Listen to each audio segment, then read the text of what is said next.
Singbabane sibonga kakhulu ku sponsor sethu. Ngicabanga ukuthi sibonge kusukela ekuqaleni njengoba sho COO lokuthi this is the biggest tournament lesinayo kakhulu kaHoho basically. So nalambabane it's the first of its kind.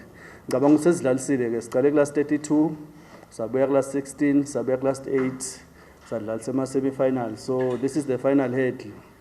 Sitawudlala ema losers final on Saturday nga 12 o'clock kutawuqala iWoodlands FC idlala neMphalati, and then bese ema finals ethu sekuba iRoyal Dynamos idlala neCorporation All Stars.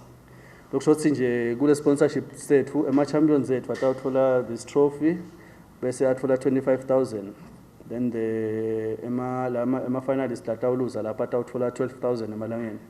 Then kule game ema losers finals the winner lotawina that match utawuthola 8,000, and then iloser yakhona itawuthola 5,000 emalangeni.